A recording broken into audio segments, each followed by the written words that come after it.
Good evening monkeys. பார்த்துட்டேன், இன்றைக்கி காலையிலே மொதல் ஷோ பார்த்துட்டேன். குட் பேட் அக்லி பார்த்துட்டேன். ஒரு ஜிபி சினிமாஸில் நான், தினேஷ், சௌமியா, ஜெய், ரகு, முகேஷ் எல்லோரும் போய் பார்த்துட்டோம். இந்த தினேஷ் பையன் இருக்கிறதுனால அவன் வந்து பயங்கர ஒரு ஃபேனுங்கிறதுனால விடாமுயற்சி அவன் தான் கூப்பிட்டு போனால் அப்படியே குட் பேட் அக்லியும் போயாச்சு. படம் எனக்கு ரொம்ப பிடிச்சிருந்துச்சி. படம் இது ஏதோ இந்த மாதிரிலாம் வீடியோ போட்டால் வைரல் ஆகும், ட்ரெண்ட் ஆகும்னு சொல்லிட்டு நான் பேசுகிறது இல்லை. இது ஃபாலோ பண்ணுற அளவுக்கு நான் சொல்லவும் தேவையில்லை. இது வந்து என்னோடய அஜித் ஜேர்னியில் இது 2வது படம். ஃப்ளோவாக ஃபஸ்ட் டேலாம் நான் எந்த படமும் பார்த்ததில்லை. பொறுமையாக போவேன், படம் வந்து ஒரு வாரம் கழித்து போவேன், வீட்டில் கூட இப்போ லேட்டாக தான் போவேன். எந்த படமும் நான் ஒரு ஃபேனாலாம் பார்த்ததில்லை. விடாமுயற்சிக்கு அப்புறம் ஜிபிஓ தான் ஆரம்பிக்கிறேன். போய் படம் பார்த்தேன். படம் வந்து ரொம்ப பிடிச்சிருச்சு எனக்கு. ஜாலியான படம். இந்த ரிவ்யூ கிவ்யூலாம் பாருங்கள், ஆனால் அதெல்லாம் கண்டுக்காதீங்க. போய் இந்த படத்தை வந்து ஒரு முறை ஜாலியாக பார்த்துருங்க. ரொம்ப ஜாலியான படம். ஏன்னா ஆதிக்கு வந்து இது மார்க்கண்டிலேருந்தே ஃபாலோ பண்ணுறேன். அவர் உலகம் வந்து இந்த டெம்பிள் மங்கி வேர்ல்டு மாதிரியே இருக்கணும். கொஞ்சம் க்ளோஸாக இருக்கும், எல்லாம் சத்தமாக இருப்பாங்க, பயங்கரமாக ஃபிக்ஷனலைஸ்டாக இருக்கும், அவ்வளோ ஒரு லாஜிக் இருக்காது. அந்த உலகமே அவரோட யூனிக்கான ஒரு வேர்ல்டாக இருக்கும். அது வந்து எனக்கு செட்டு நிறைய போடுவார். மியூசிக்லேருந்து எல்லாம் இளையராஜாவோட ரெட்ரோ மிக்சிங்னு ஒரு தனி ஒரு மிசான்சீன் ஒன்று இருக்கும் ஸ்பெஷலாக. நார்மலாக இந்த காமெடி படம் ஜாலியான படம் பண்ணுறாங்களோ சீரியஸான டைரக்டராக கன்சிடர் பண்ண மாட்டாங்க, நான் சொல்லியிருக்கேன். ஆனால் ஆதிக்கோட ஜானரை வந்து ஒரு தனி ஜானராக வந்து நம்ம பார்க்கலாம். மொத்த இதுவும் எடுத்தால் தனியாகவே தெரியும். இந்த படம் ட்ரெய்லர் பார்க்கும்போதே சொன்னேன், டே இது வந்து ஒரு ட்ரிபியூட் படம் மாதிரி தான் இருக்கும். ஸ்டோரி இதெல்லாம் தாண்டி ஒரு கலெக்ஷன் ஆஃப் அஜித்தோட எல்லா மெமரியும் வரும்னு நினைக்கிறேன் அப்படின்னு. எப்படி சொன்னால் தமிழ் படம் மாதிரி இருக்கும் பாடுறான்னு அவன் ஜோக்காக புரிஞ்சுக்கிட்டான். ஆனால் உள்ளே பார்த்தா எல்லா அஜித் சீன்ஸோட ஒரு கலெக்ஷன் மாதிரி அழகாக பண்ணியிருந்தாங்க. அப்போனா கதை இல்லையானா கதையெல்லாம் இருக்குது, இல்லைனா எப்படி தியேட்டரில் உட்காந்து பார்ப்பாங்க. அதெல்லாம் ஜாலியாக இருந்துச்சு. ஸ்பாய்லர்லாம் சொல்ல போகிறதில்ல. என்ன சொல்கிறது, தினேஷ் வந்து எல்லா அஜித் ரெஃபரன்ஸு பாட்டு கிட்டலாம் பார்த்தவனா குதிக்கிறான். நம்மளும் எல்லா படமும் பார்த்தவங்க தானே, எல்லாம் புரியுது. பயங்கரமாக சிரித்து என்ஜாய் பண்ணோம். ரொம்ப பிடிச்சது அஜித் இல்லாமல் அர்ஜுன் தாஸோட கேஸ்டிங். ஏன்னா நீங்கள் வந்து நிறைய படத்தில் செய்ய மாட்டாங்க, கமர்ஷியல் படத்தை கூட. வில்லனை எவ்வளோ சூப்பராக காட்டுறீங்களோ அப்போ தான் ஹீரோவும் சூப்பராக தெரிவார். அது நம்ம ஊரில் பெரிய ஹீரோவை போட்டால் அவரே தான் படம் ஃபுல்லாக வரணுங்கிற பிரச்சனை இருக்குது. அப்படி ஒன்றும் இல்லை. நீங்கள் ஜோக்கர் எவ்வளோ அதிகமாக காட்டுறீங்களோ அப்போ தான் பேட்மேன் சூப்பராக இருப்பான். ஸோ இதில் வந்து அர்ஜுன் தாஸ் கேஸ்டிங்கை மட்டும் கொஞ்சம் மிஸ் ஆகிருந்துச்சுன்னா வில்லன் செட் டோட்டலாக அவுட் ஆகிருந்திருக்கும். ஆனால் அவர் வந்து கேஸ்டிங்கில் அந்த வாய்ஸில் தூக்கிட்டார். ஒரு 20-25 மினிட்ஸ் வந்து கதை ஆரம்பிக்கிறதுக்கு முன்னாடி ஒரு மாஸ் இன்ட்ரோ இருக்குது. அந்த 2 ஃபைட் சீனும் தேவையில்லாத மாதிரி தான் இருந்துச்சு எனக்கு. ஏன்னா கதை இன்னும் ஆரம்பிக்கல, எதுக்கு அடிக்கிறாங்கன்னு தெரியல. அந்த விஷுவலாக ஒரு இளையராஜா பாட்டுக்கு மேஷப்பில் ஃபைட்டு நல்லா இருக்குது, ஆனால் அது வந்து இந்த கதைக்கு சம்மந்தம் இல்லை. அது என்னடா அப்படின்னு பார்த்துக்கிட்டு இருந்தேன். ஆனால் கதை வச்சிருக்கோன்னு தெரியும். அது ஆரம்பித்ததுக்கப்புறம் கடைன்னு ஓடுது. இதிலே வந்து இந்த படத்தில் என்னென்னா, இப்போ விடாமுயற்சியில் பார்த்தீங்கன்னா ஒருத்தர் ஷாவை காணோம், போய் தேடணும், ஒரு கோல் இருக்கும், அந்த கோலை நோக்கி போகணும். இதுலேயும் இந்த கோல்லாம் இருக்கும். ஆனால் கோலுக்கு நீங்கள் இந்த பதட்டமாக மாட்டீங்க. ஐயோ என்ன ஆகுமோ, அப்போல்லாம் பதட்டம்லாம் ஆகாது. ஏன்னா உங்களுக்கு எப்படியும் தெரியும் ஜெயிச்சிருவாருன்னு தெரியும். படமே அதாவது அந்த ஜேர்னிலாம் ஓகே, நீங்கள் என்ன செலிப்ரேட் பண்ண வந்தீங்கல்ல, இதை வந்து பயங்கரமாக என்ஜாய் பண்ணுங்கன்னா அஜித்தோட ஒட்டுமொத்த சொல்லணும். இப்போது இந்த ஃபேன் ட்ரிபியூட்லாம் டேரக்டர் கிடைப்பாங்க. சுப்புராஜ் பேட்டை எடுத்தார், லோகேஷ் விக்ரம் எடுத்துச்சு, அப்புறம் இன்னும் 2-3 மாதிரி அவருக்காக எடுத்தோம்பாங்க. ஆனால் ப்ராப்பரான ஃபேன் ட்ரிபியூட்னால் இதுதான். ஏன்னா இந்த பெரிய ஒரு ஸ்டாருக்கெலாம் நீங்கள் ஃபேனாக இருந்தீங்கன்னா அவங்கள செலிப்ரேட் பண்ணுற மாதிரி தான் படம். இவங்க என்ன பண்ணாங்க, தனியாக ஒரு கதை எழுதிடுவாங்க. இவங்களோட கதையில் அவங்கள நடிக்க வைப்பாங்க. பேட்டையும் அப்படி தான் இருக்கும், விக்ரமும் அப்படி தான் இருக்கும். பேட்டையில் ஃபுல்லாக ஸ்டோரியாக போயிடும். விக்ரமில் கடைசியில் ஒரு இடத்துல மட்டும் விக்ரமோட இது ஹொமாஜ் மாதிரி வந்துட்டு போயிடும். அவங்க பார்த்து ரசித்த அந்த ஹீரோவை வந்து அதை வந்து இது கொண்டு வந்திருக்க மாட்டாங்க.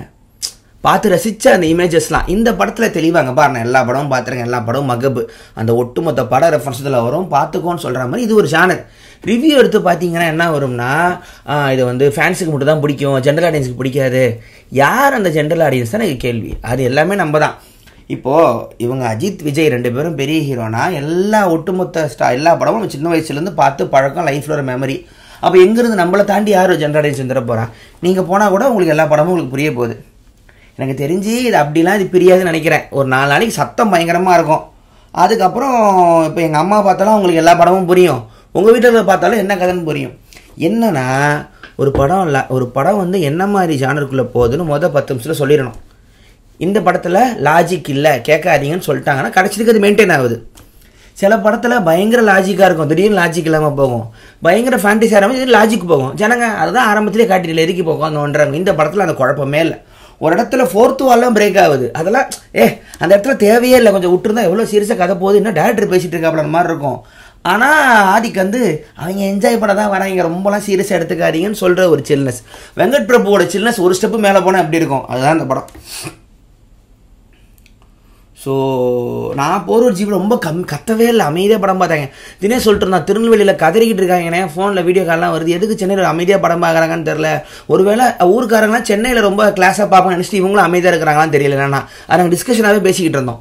ரோகிணியில் ஆதிக்கு கீழெலாம் உட்காந்து மேலே உட்காந்து பார்த்துட்டு படம் பார்த்து எல்லாம் கதறிட்டு ஏதாவது துரத்துறாங்க போல் ஆதிக்க.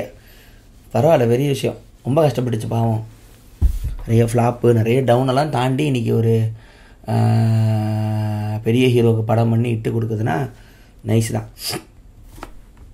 அதனால் நான் படம் என்ஜாய் பண்ணேன். போடலாம், எப்படியும் எல்லாம் போயிடுவீங்க பாருங்கள். இதை ஒரு ஜானராக கன்சிடர் பண்ணுங்கள்.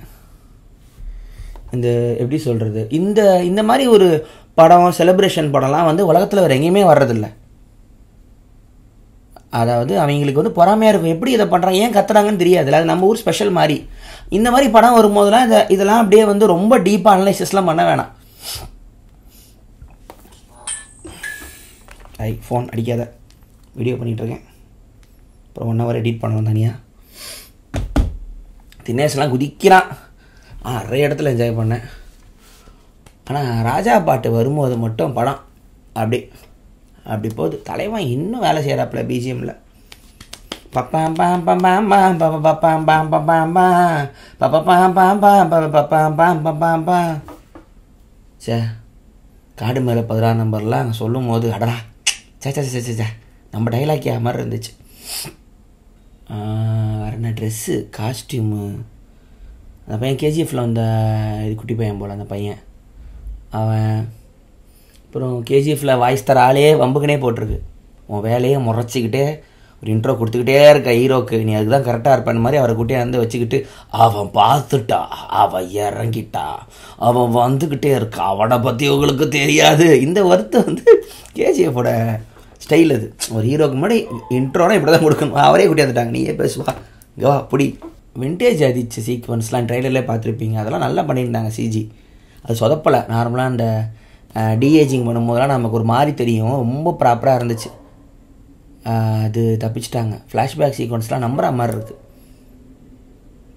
மற்றபடி உங்களுக்கு அஜித் ஃபேன் ஆகணும்லாம் தேவையில்லை. இதே மாதிரி தான் மார்க் ஆண்டனியும் என்ஜாய் பண்ணேன். அதனால் செல்வராகவனை சயின்டிஸ்டாக ஓட விட்டு அது ஒரு மாதிரி சத்தமாக இருக்கும். Mark Antony 2 வருதுன்னாங்க. அடுத்து தனுஷ் டைரக்ஷனில் அஜித் பண்ண போகிறாருன்னு வந்துச்சு நியூஸ். உண்மையாக போயான்னு தெரில, அடுத்து என்னன்னு தெரியல. ஓகே, இதுதான் என்னோட இது. இன்றைக்கி என்ன இது முடிச்சுட்டு இன்றைக்கி ஒரு படம் வேலை ஒன்று, அதை முடிச்சுட்டு நல்ல வெயிலியா சாவடிக்குது. வெயிலில் அலையவே முடியல, சுத்தமாக முடியல. ஒரு 10 நிமிஷம் ட்ராவல் பண்ணால் உயிரட்டி உறிஞ்சி எடுத்துருது. வேர்த்து அழைச்சிருவோம் போல் தான். டயர்டு வேறு ஒன்று. 3 நாளாக வெயில் அலைச்சல் சரியாக வீடியோ பண்ண. சரி இந்த படம் பார்த்துட்டாவது பேசுவோம். அவ்வளோதான். சரி பார்ப்போம், அடுத்த வேலையை பார்ப்போம். நாளைக்கு பார்ப்போம். நாளைக்கு வேறு ஏதாவது வீடியோவோட வருவோம். Good night மக்கீஸ்.